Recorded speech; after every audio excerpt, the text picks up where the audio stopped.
Certains effondrements ne se font pas en silence. Ils s'effondrent avec fracas en tentant de vous entraîner dans leur chute. Il existe une vérité glaciale que peu de gens osent prononcer à voix haute. Tous vos ennemis ne vous attaquent pas depuis une position de force. Certains s'en prennent à vous parce qu'ils sont secrètement en train de se détériorer en coulisses. Lorsqu'une personne lutte contre une maladie ou un mal-être qu'elle refuse d'admettre, son comportement se transforme de manière aussi bruyante qu'une sirène d'alarme, mais aussi sournoise qu'un reptile caché sous des feuilles mortes. Des études révèlent que les individus soumis à une pression physique ou émotionnelle extrême projettent souvent leur effondrement interne sur la personne qu'ils envient le plus. Et malheureusement, cette personne, c'est souvent celle qui rayonne, qui grandit et qui s'occupe de ses propres affaires bénies. Vous.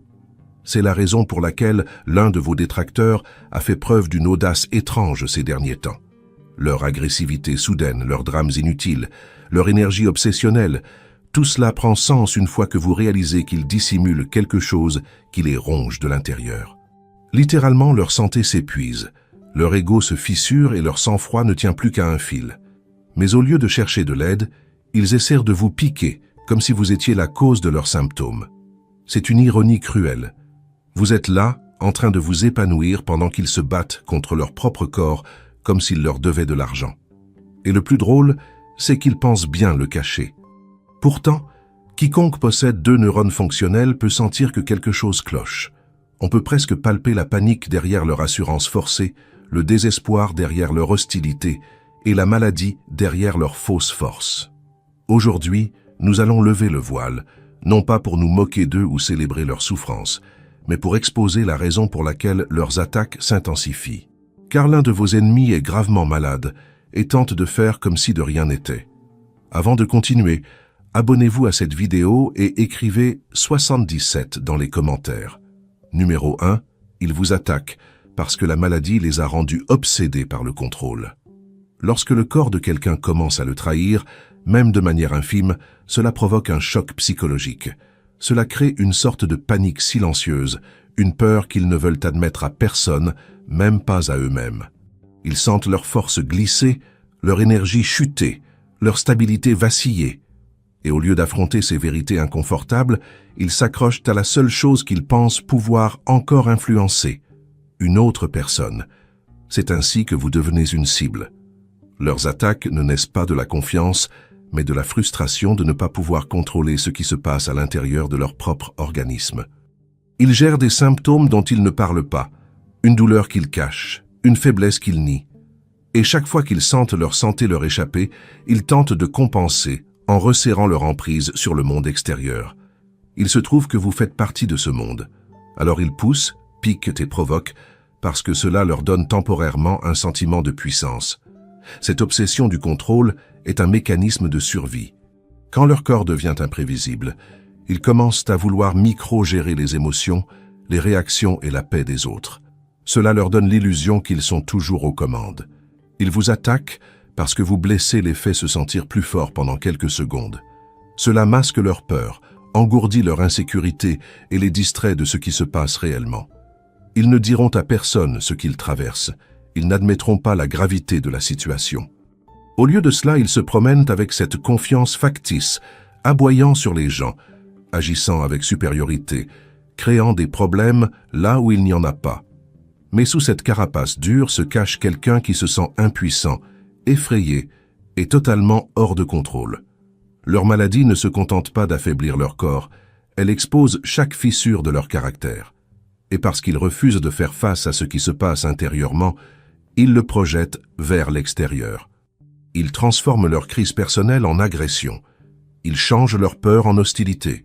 Ils convertissent leur santé déclinante en bataille contre des gens qui ne leur ont rien fait.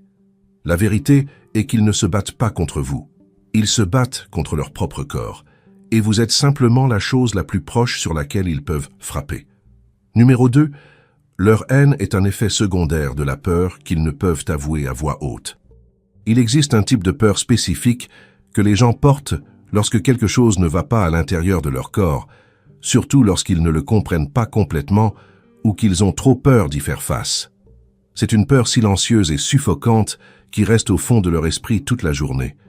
Et parce qu'ils n'en parlent pas, elle grandit, Elle se tord, elle remodèle leurs pensées. Finalement, elle se transforme en quelque chose qui ressemble à de la haine, même si le noyau est une peur qu'ils refusent de reconnaître. C'est pourquoi leur comportement envers vous a changé si radicalement. Ce n'était pas aléatoire, ce n'était pas soudain. C'était le débordement émotionnel de quelque chose qu'ils sont terrifiés de regarder directement. Quand quelqu'un est malade et refuse de s'en occuper, il développe une tempête interne. Panique, frustration, confusion et le sentiment d'être piégé dans un corps qui les trahit.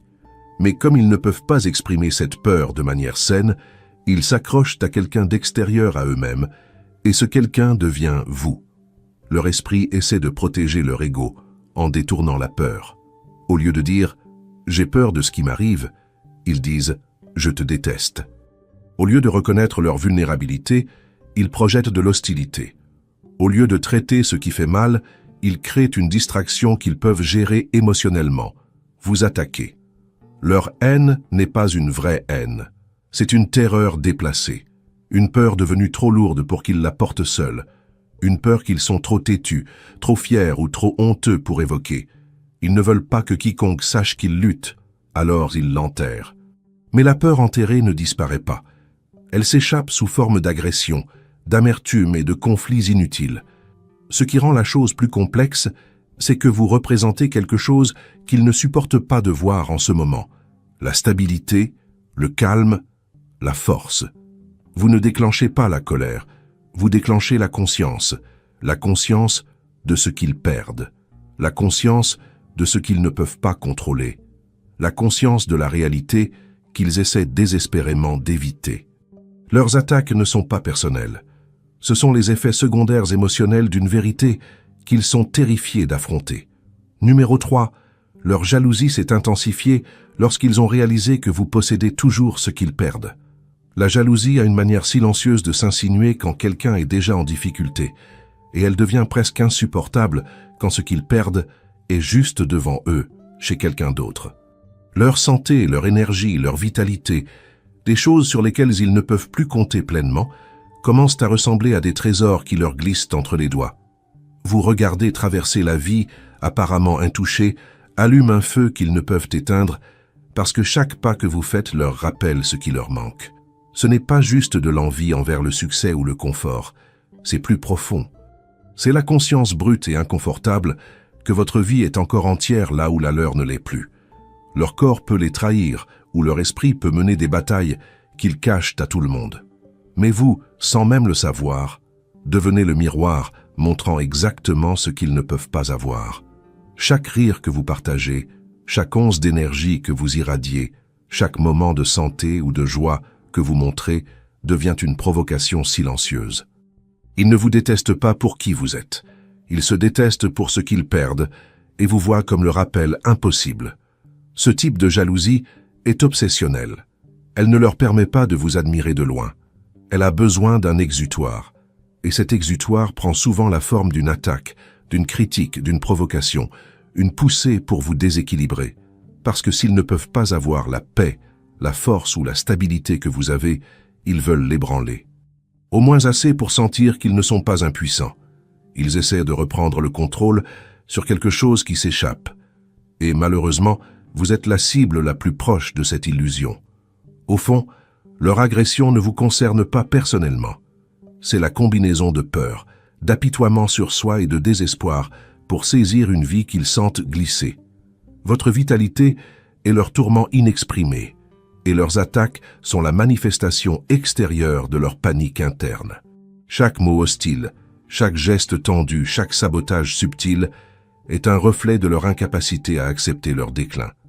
Leur envie est intensifiée par le contraste frappant entre votre épanouissement et leur effritement. Ils peuvent attaquer sans fin, mais au fond, la vraie blessure n'est pas la vôtre. C'est la leur, et l'envie ne les laissera jamais en paix.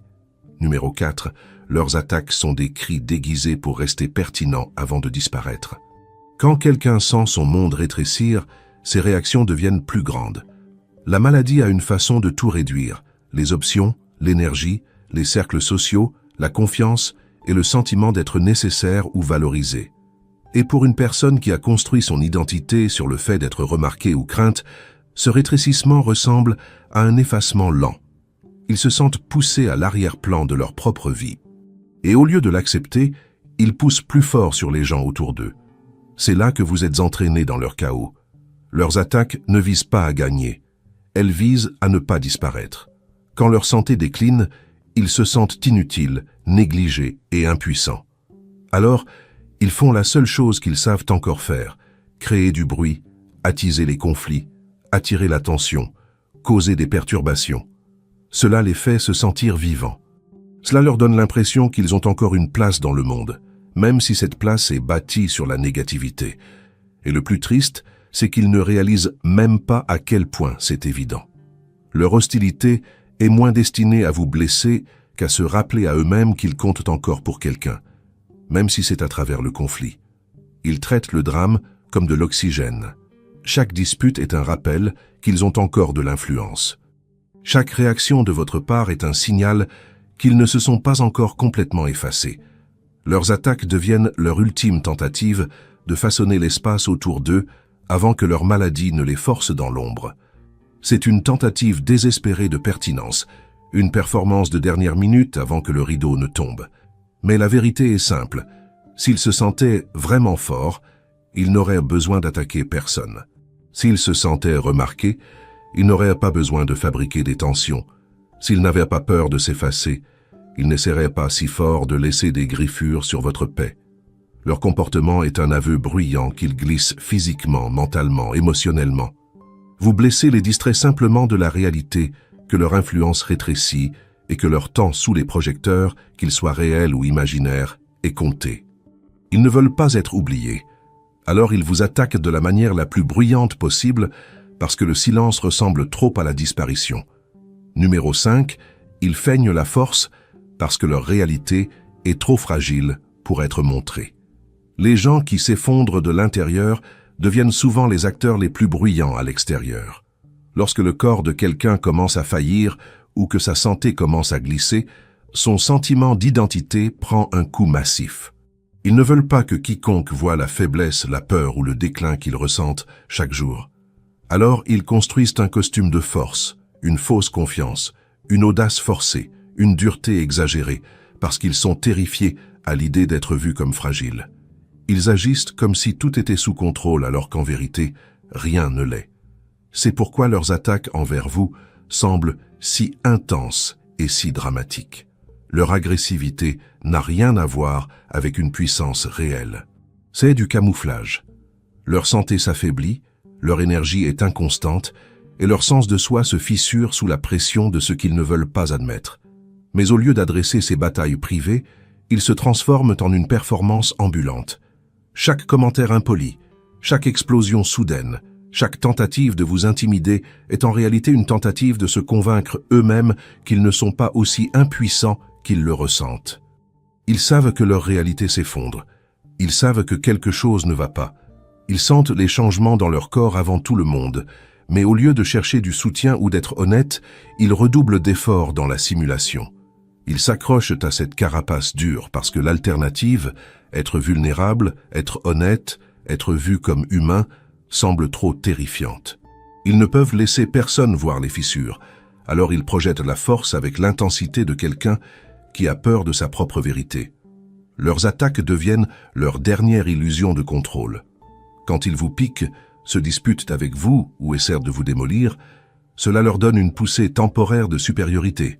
Cela trompe leur esprit en leur faisant croire qu'ils ont encore du pouvoir sur quelque chose, même si ce n'est que votre réaction émotionnelle. C'est le dernier fil auquel ils se raccrochent alors que tout le reste leur glisse entre les doigts. Sous la surface, ils sont épuisés. Ils sont effrayés. Ils combattent des symptômes et des peurs que vous ne voyez pas. Mais au lieu de gérer la fragilité de leur réalité, ils s'accrochent à l'agression comme à une armure. La triste vérité est qu'ils ne sont pas forts. Ils font semblant parce que la vérité semble trop lourde à porter. Numéro 6. Leur maladie amplifie chaque insécurité qu'ils ont fui. La maladie n'affecte pas seulement le corps, elle expose tout ce qu'une personne a essayé de cacher. Quand la santé de quelqu'un commence à décliner, les insécurités qu'ils ont enterrées pendant des années ne restent pas enfouies. Elles deviennent plus fortes, elles deviennent plus tranchantes, elles deviennent impossibles à ignorer. Toutes les peurs qu'ils ont évitées, toutes les comparaisons qu'ils ont faites, toute la jalousie qu'ils ont réprimée remontent à la surface avec une force qu'ils ne peuvent contrôler. Et au lieu de gérer ces tempêtes internes, ils dirigent les retombées émotionnelles directement sur vous. Vous n'avez pas demandé à devenir le symbole de tout ce qui les rend incertains, mais c'est exactement ce qui s'est passé.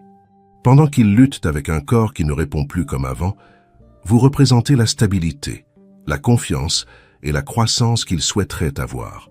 Votre santé, vos progrès, votre clarté, ces choses soulignent les parties d'eux-mêmes qu'ils ne veulent pas affronter. Alors, au lieu d'admettre « j'ai peur » ou « j'ai l'impression de me perdre », ils fixent leur attention sur vous avec une sorte d'intensité qui n'a de sens que si l'on comprend ce qui la motive. Leur maladie magnifie chaque pensée négative qu'ils ont eue sur eux-mêmes. L'insécurité devient jalousie, la jalousie devient ressentiment, le ressentiment devient obsession. Ce n'est pas qu'ils veulent vous surveiller constamment, c'est qu'ils ne peuvent pas s'arrêter. Leur santé défaillante les rend hyper conscients de tout ce qui leur manque, et ils vous utilisent comme une règle de mesure à laquelle ils ne semblent jamais correspondre. Cette frustration fermente en quelque chose de plus sombre. Leur esprit transforme leur propre peur en raison de vous attaquer. Ils suranalysent vos actions. Ils supposent que vous les regardez de haut. Ils se convainquent que vous êtes une menace simplement parce que vous allez mieux qu'eux. C'est une distorsion créée par le stress, la peur et le déni. Et une fois que leur insécurité mute en obsession, vous cessez d'être une personne. Ils vous transforment en cible. La vérité est que leur hostilité n'est pas enracinée dans la force ou la confiance. Elle est enracinée dans le chaos interne que leur maladie a amplifié. Vous n'avez pas causé leurs insécurités. Elles étaient déjà là. Leur maladie les a juste rendues impossibles à fuir pour eux. Numéro 7. Ils mentent sur leur état parce que la vulnérabilité détruirait leur personnage. Certaines personnes construisent toute leur identité sur le fait d'être le fort, l'intrépide, celui qui ne casse jamais. Ils ont passé des années à façonner cette image. Une image où ils sont toujours aux commandes, toujours dominants, toujours deux coups devant tout le monde. Alors, quand la maladie s'insinue, elle menace non seulement leur santé, mais toute la personnalité qu'ils ont construite. Admettre que quelque chose ne va pas signifierait admettre qu'ils sont humains, et c'est une vérité que leur ego ne peut survivre. C'est pourquoi ils mentent sur leur état, minimisent les symptômes et prétendent que tout va bien, même quand leur corps raconte une histoire différente. La vulnérabilité n'est pas seulement inconfortable pour eux, elle semble dangereuse. Leur identité dépend de leur apparence intouchable. Donc tout signe de faiblesse ressemble à un effondrement imminent dans leur esprit.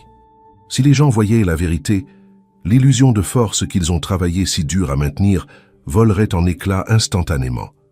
Au lieu d'affronter la réalité, ils montent un spectacle. Ils exagèrent la confiance. Ils deviennent plus bruyants, plus audacieux, plus durs.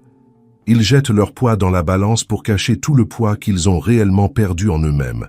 Ils vous attaquent ou attaquent les autres parce que l'agression semble plus sûre que l'honnêteté. La colère est plus facile que la peur, et faire semblant leur donne un sentiment de contrôle sur une situation qui leur échappe complètement.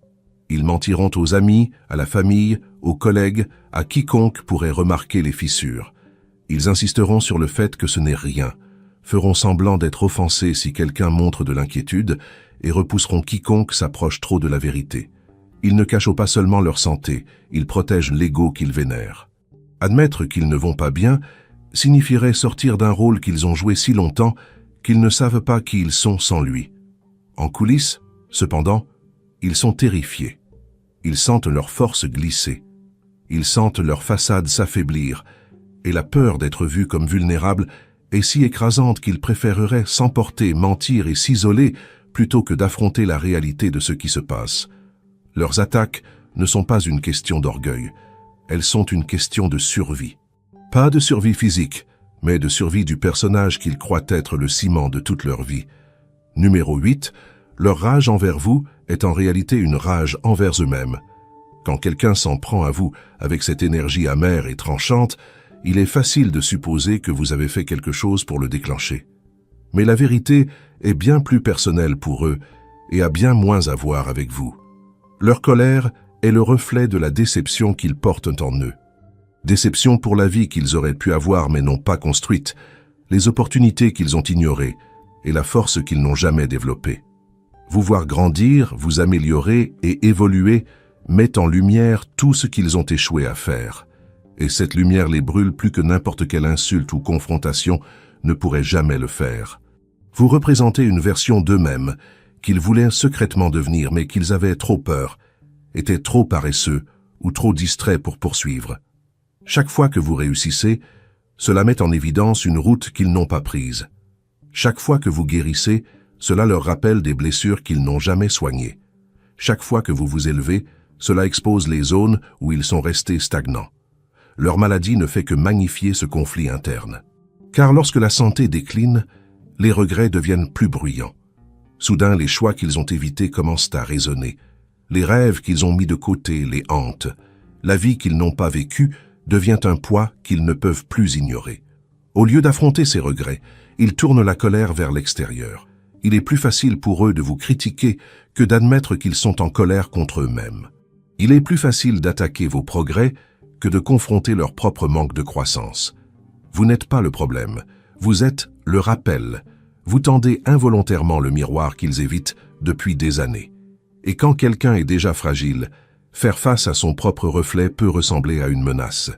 Leur rage envers vous est un mélange d'envie, de regret et d'autoblâme qu'ils ne savent pas comment traiter. Vous leur rappelez la discipline qu'ils n'ont jamais pratiquée, le courage qu'ils n'ont jamais montré et la vie qu'ils n'ont jamais eu la foi de construire. C'est douloureux pour eux à affronter, alors ils le canalisent en hostilité envers vous. Mais sous chaque attaque se trouve la même vérité. Ils ne sont pas en colère contre vous, ils sont en colère contre qui ils auraient pu être. Numéro 9. Le déclin de leur santé a rendu leur masque plus difficile à tenir. Alors maintenant, leur vraie nature s'échappe. Quand la santé de quelqu'un commence à faillir, l'énergie qu'il utilise pour maintenir son personnage commence à glisser par les fissures.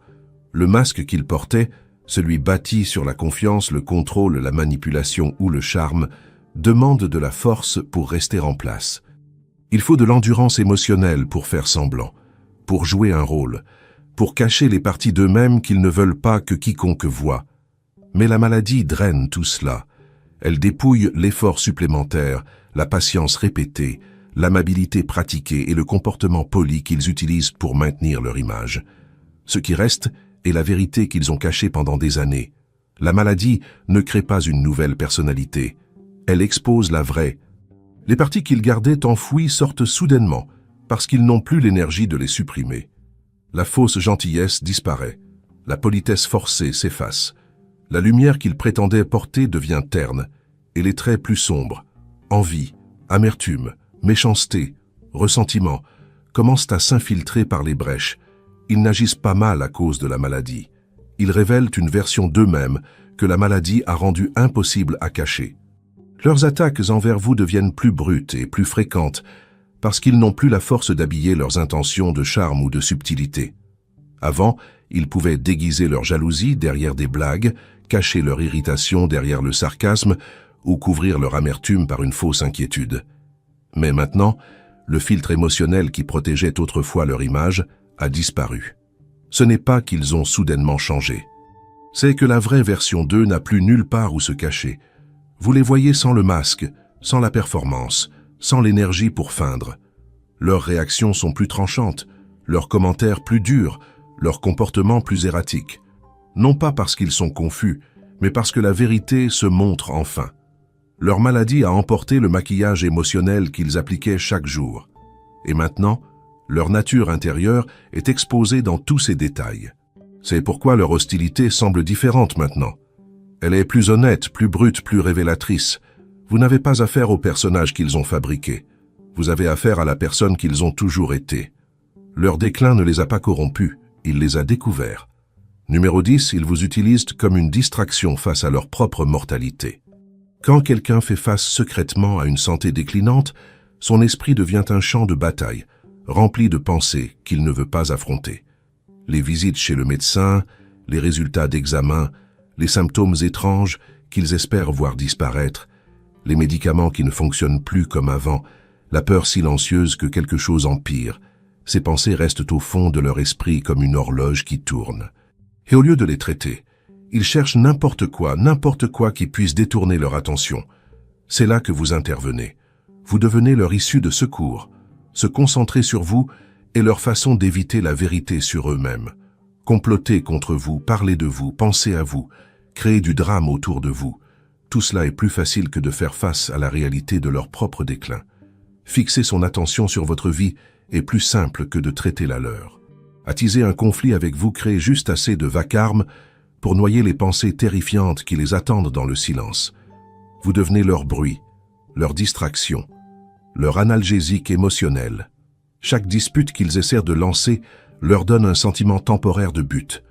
Chaque tentative de vous provoquer leur offre une ivresse momentanée. Décortiquez vos actions, critiquez vos choix, traquez vos progrès. Tout cela les empêche de reconnaître la chose qu'ils craignent le plus. Que leur santé glisse et qu'ils ne savent pas comment l'arrêter. Leur obsession pour vous n'a rien à voir avec votre valeur et tout à voir avec leur peur. Quand quelqu'un a peur de la mort, du déclin ou de la perte de contrôle, il s'accroche à tout ce qui le fait se sentir vivant. Le drame devient leur adrénaline. Le conflit devient leur divertissement. Vous attaquer devient leur mécanisme de survie. S'ils devaient s'asseoir seuls avec leurs pensées, ils seraient forcés de confronter des questions qu'ils fuient. Des questions sur les traitements, les résultats, les limitations et à quoi ressemblera l'avenir si les choses continuent d'empirer. Alors à la place, ils vous transforment en un projet sur lequel ils peuvent obséder. Vous êtes leur distraction émotionnelle, leur évasion mentale, leur évitement temporaire d'une vérité qu'ils se sentent impuissants à changer. Vous faire mal ne les guérit pas, mais cela les aide à oublier même pour un instant les choses qui les blessent. Numéro 11. Ils ont peur que vous découvriez leurs faiblesses avant qu'ils ne terminent leur programme. Quand quelqu'un lutte secrètement avec sa santé, la peur d'être exposé devient l'un de ses plus grands moteurs. Ils savent qu'ils ne sont pas aussi stables qu'ils le prétendent. Ils sentent les fissures se former. Ils sentent leur force glisser. Mais au lieu de ralentir ou de prendre du recul, ils font l'opposé. Ils poussent plus fort, agissent avec plus d'audace et deviennent plus agressifs. Ce n'est pas la confiance qui les guide, c'est la panique. Ils sont terrifiés à l'idée que si vous regardez assez attentivement, vous verrez la faiblesse qu'ils essaient désespérément de cacher. Cette peur les fait opérer avec un sentiment d'urgence. Ils précipitent leurs plans, intensifient leurs attaques et deviennent étrangement persistants au moment même où ils devraient se reposer. C'est parce qu'ils savent que le temps joue contre eux. Leur corps ne coopère plus comme avant, et chaque jour les expose un peu plus. Ils s'inquiètent que vous compreniez. Ils s'inquiètent que vous lisiez les signes. Et surtout, ils s'inquiètent qu'une fois que vous aurez compris à quel point ils sont vraiment fragiles, leur pouvoir sur vous s'évaporera. Pour empêcher cela, ils redoublent d'efforts dans leur comportement. Ils repoussent les limites. Ils attisent les conflits. Ils lancent des coups émotionnels pour vous distraire et vous empêcher de remarquer le tremblement derrière leur masque. Ils veulent achever tout complot, tout agenda ou toute histoire qu'ils ont créé avant que leur illusion ne s'effondre. Que ce soit essayer de vous saper, de rivaliser avec vous ou de détruire vos progrès, leur urgence vient du savoir que leur fenêtre se ferme. Leur agression n'est pas de la stratégie, c'est du désespoir. Chaque fois qu'ils escaladent, c'est parce qu'ils sentent un autre morceau de leur façade glisser. Ils sentent leur corps les trahir, et cette perte de contrôle les fait s'agripper fermement à tout contrôle qu'ils pensent avoir encore sur vous. C'est pourquoi ils se comportent de manière imprudente, parlent sans réfléchir et créent des drames à partir de rien. Ils font la course contre leur propre déclin, espérant que vous ne remarquerez pas ce qui se passe sous la surface. En réalité, leur peur n'est pas que vous découvriez ce qu'ils font, c'est que vous découvriez qui ils sont vraiment, quelqu'un de plus faible, plus effrayé et plus instable qu'ils n'ont jamais voulu que vous voyiez. Numéro 12. Ils sont secrètement terrifiés à l'idée que vous viviez plus longtemps, brilliez plus fort et grandissiez plus qu'eux. Pour quelqu'un dont la santé décline silencieusement, le temps devient une pression ressentie chaque jour. Ils sont douloureusement conscients que leur corps ne coopère pas, que leur énergie n'est plus la même et que leur avenir semble plus petit qu'avant. Cette conscience crée une peur profonde, une qu'ils n'admettront jamais, que vous allez les surpasser de toutes les manières qui comptent, pas seulement en succès ou en croissance, mais en longévité, en pertinence et dans la façon dont la vie se souviendra de vous comparée à la façon dont elle les oubliera. Votre seule présence déclenche cette peur. Votre potentiel les menace. Votre progrès constant expose les limites de leur propre vie. Quand ils vous regardent, ils ne voient pas juste une personne. Ils voient la possibilité d'être éclipsé, dépassé et finalement survécu. Ce n'est pas rationnel, mais la peur l'est rarement. Votre existence même leur rappelle que vous avez encore du temps pour devenir plus, alors qu'ils sentent leur temps rétrécir. Cette peur devient encore plus intense quand les problèmes de santé commencent à ternir les choses sur lesquelles ils comptaient autrefois pour se sentir importants. Peut-être était-ce leur force, leur confiance, leur influence ou le rôle qu'ils jouaient dans la vie des gens. Mais à mesure que leur santé leur retire ces choses, vous devenez le symbole de tout ce qu'ils perdent. La pensée de vous voir monter plus haut pendant qu'ils déclinent leur donne l'impression que la vie les abandonne. Alors ils ne se contentent pas de détester vos progrès, ils les craignent. Ils craignent votre lumière parce qu'elle souligne leur effacement. Ils craignent votre résilience parce qu'elle expose leur fragilité. Ils craignent votre avenir parce que le leur semble incertain. Et dans cette peur, ils s'emportent, espérant vous garder assez petit pour que votre croissance ne fasse pas de l'ombre à leur insécurité. Leur hostilité n'est pas une question de vouloir vous arrêter, c'est une question de vouloir arrêter le sentiment qu'ils prennent du retard. Ils vous attaquent parce qu'au fond, ils croient que si vous continuez à monter, vous atteindrez finalement un niveau qu'ils ne pourront jamais égaler. Et cela les terrifie. La vérité est que votre croissance ne menace pas leur vie. Elle menace l'illusion qu'ils comptent encore plus qu'ils ne le ressentent. Numéro 13, ils attaquent parce que leur maladie a dépouillé leur sens de l'identité. Quand la santé de quelqu'un commence à décliner, cela fait plus qu'affecter son corps. Cela ébranle tout son sens de qui il est. Une grande partie de l'identité est liée à ce qu'une personne peut faire, comment elle se présente, comment elle bouge, comment elle pense et comment elle fonctionne dans la vie quotidienne. Quand ces choses commencent à glisser, la fondation de leur identité commence à s'effriter. Ils ne se sentent plus eux-mêmes. Ils ne reconnaissent pas la personne qu'ils deviennent. Et cette perte crée un vide profond et inconfortable qu'ils ne savent pas comment gérer. À mesure que leur maladie emporte des morceaux de leur vie, ils commencent à se sentir impuissants, remplacés, inutiles et invisibles. La version d'eux-mêmes sur laquelle ils comptaient autrefois, le fort, le capable, le bruyant, le confiant, disparaît. Et au lieu de faire le deuil de ce changement ou de s'y ajuster, ils cherchent ailleurs pour réaffirmer un contrôle. C'est là que vous intervenez. Essayez de vous gérer, dicter vos pas, vous provoquer ou interférer avec votre paix, devient leur manière de se sentir à nouveau aux commandes. Ils ne peuvent pas contrôler leur corps, alors ils tentent de contrôler vos réactions. Ils ne peuvent pas contrôler leur énergie, alors ils perturbent la vôtre. Ils ne peuvent pas contrôler les résultats de leur santé, alors ils essaient de contrôler vos choix de vie. Chaque attaque qu'ils lancent contre vous est en réalité une tentative de reconstruire l'identité qu'ils ont perdue par la domination, la manipulation ou la pression émotionnelle. C'est tordu, mais dans leur esprit, vous contrôler devient un substitut au contrôle qu'ils n'ont plus. Intérieurement, vous devenez la toile sur laquelle ils essaient de peindre leur sentiment de pouvoir, même si ce pouvoir est faux et temporaire. Cela leur donne une illusion momentanée qu'ils comptent encore, qu'ils influencent encore quelque chose, qu'ils ne s'effacent pas. Leur agressivité n'est pas de la confiance, c'est un vol d'identité inversé. Ils essaient de voler un sentiment de soi à partir du chaos qu'ils créent dans votre vie, parce que leur propre identité semble brisée. La vérité est qu'ils ne vous attaquent pas à cause de qui vous êtes. Ils vous attaquent parce qu'ils ne savent plus qui ils sont. Numéro 14, leur maladie et leur karma se manifestant physiquement et ils le savent. Il y a une peur silencieuse en eux qu'ils n'admettront jamais à voix haute, une peur que leurs propres actions soient finalement revenues vers eux. Quand quelqu'un passe des années à souhaiter du mal, à comploter le chaos ou à espérer votre chute, il porte cette énergie dans son corps bien avant qu'elle ne se montre à la surface. Et quand sa santé commence à s'effondrer, il ressent le poids de tout ce qu'il a lancé sur les autres. Ils peuvent le nier, en rire ou prétendre qu'ils sont malchanceux, mais au fond, ils savent exactement ce qui se passe. Leur maladie devient le miroir auquel ils ne peuvent échapper. Chaque symptôme, chaque déclin, chaque moment de faiblesse leur rappelle la négativité qu'ils ont dirigée vers vous et les autres. C'est le genre de conscience qui ne parle pas. Elle hante. Elle appuie sur leur poitrine la nuit, apparaît dans leurs moments calmes, et murmurent la vérité qu'ils n'osent pas dire. C'est ce que tu as essayé d'envoyer. Maintenant, ça revient. Ils sentent que la vie répond à l'énergie qu'ils ont choisi de vivre. Ils savent qu'ils ont bâti leur monde sur l'envie, l'amertume et la manipulation. Et quand leur santé se détériore, ils ne peuvent empêcher la pensée que c'est la forme physique de toute cette noirceur qu'ils ont continué à nourrir. Ce n'est pas que la maladie vienne toujours d'une mauvaise action, mais dans leur cas, ils le croient. Ils croient qu'ils pèsent pour quelque chose. Cette croyance devient sa propre punition. Elle ronge leur esprit, plus que la maladie ne ronge leur corps.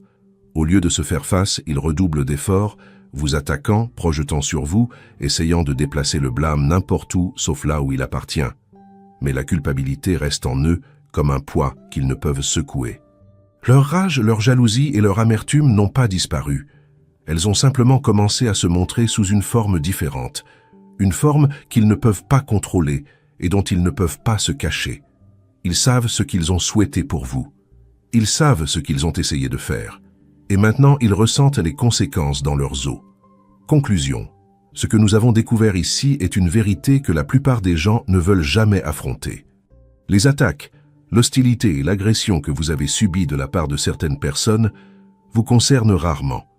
Elles concernent la peur, l'envie, la perte et les batailles cachées qu'ils refusent de reconnaître. La maladie n'affecte pas seulement le corps.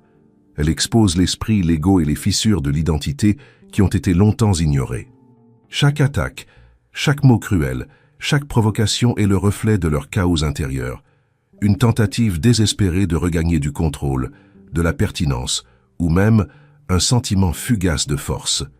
Ces gens s'emportent, non pas parce que vous avez fait quelque chose de mal, mais parce que vous incarnez ce qu'ils ont perdu, ce qu'ils craignent et ce qu'ils ne sont jamais devenus.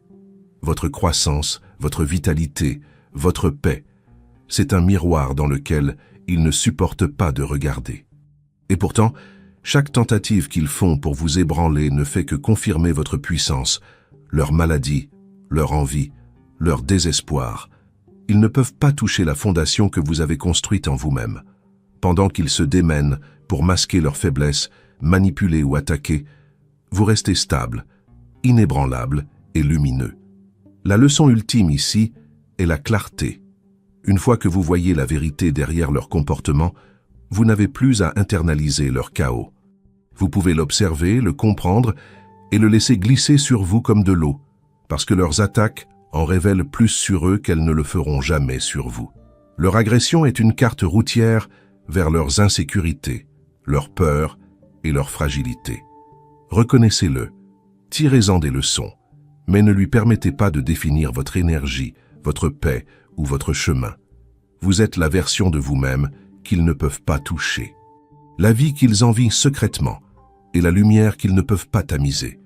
Leur maladie et leur désespoir ne font que souligner votre résilience et votre liberté. Tenez bon, élevez-vous plus haut et rappelez-vous que leur bataille est la leur seule. Ils ne peuvent pas dicter votre voyage. Si ce message a résonné en vous et vous a apporté une nouvelle perspective sur les défis que vous affrontez, sachez que votre soutien est ce qui nous permet de continuer à partager ces vérités. Si vous souhaitez contribuer directement à la croissance de notre chaîne et nous aider à produire davantage de contenu qui éclaire et fortifie, je vous invite chaleureusement à utiliser l'option Super Chat ou Super Thanks ci-dessous. Votre générosité est non seulement appréciée, elle est le moteur qui nous permet de rester une voie de clarté dans un monde bruyant. Merci de faire partie de notre communauté et de protéger votre lumière.